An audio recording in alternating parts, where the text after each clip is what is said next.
This is the second drill in the progression for developing the buckle fit. Okay, we're going to talk about coil to fit. And that's the next technique after we did the squeeze drill, where we learned the postures we want to be in at the point of engagement. Now we're going to simulate a minor impact, a small impact in close proximity with a partner.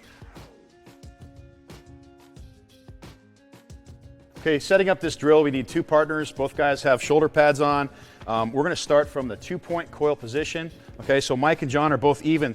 They're nose to nose, all right? There's a little spacing between them. Their hands are in the guard position. And what we're going to do is just make sure we're starting from this position. Always check your posture, you know, make sure all the checkpoints are there, which we've discussed in other videos, in that 2-point position, okay, before we initiate contact. And what we're going to do first, though, is we're going to triangulate. We need to offset our bodies because right now, both players are even nose to nose. Well, if we're hitting each other head up, we're obviously engaging with the head, not the shoulder. So we're trying to offset or triangulate the body for the buckle technique. To do that, each player is going to brace step with their left foot to offset. Go ahead, guys, brace. Okay, now they're both square.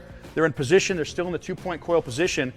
Now that both players have offset their bodies to triangulate, we are still square. We've got the 90-degree rule in effect with our brace foot, which is the foot that's opposite from the shoulder that's engaging.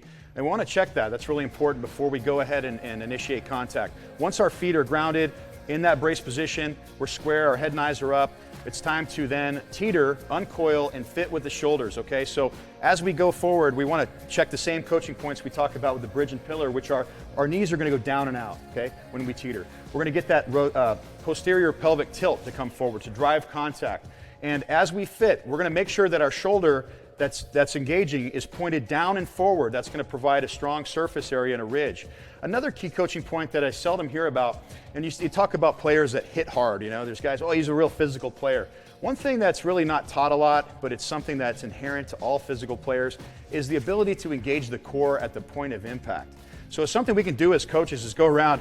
They may not be comfortable. We're going to have John's up here. He's about to hit, and as he goes forward to engage, just poke him in the stomach real quick. See if his core's tight. He's going to tighten up quick. That's what we want to be able to do when we hit people. We want to make sure that we are fully engaged. Okay, we're not overly tight, overly rigid, but we're engaged. We're in a position that our whole kinetic chain is engaged, so we're extra powerful at the point of impact.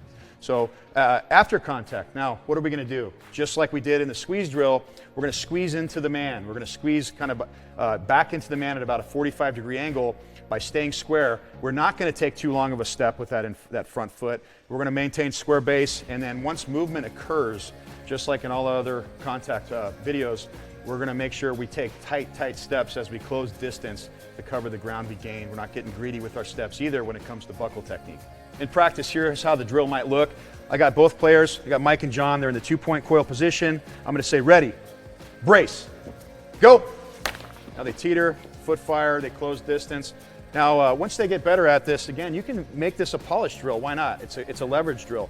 But again, the beauty of this drill and the best part about this drill is it simulates real impacts without a lot of distance between both players for a safer experience, and we can get all the benefits that we would otherwise by doing this drill in a controlled environment.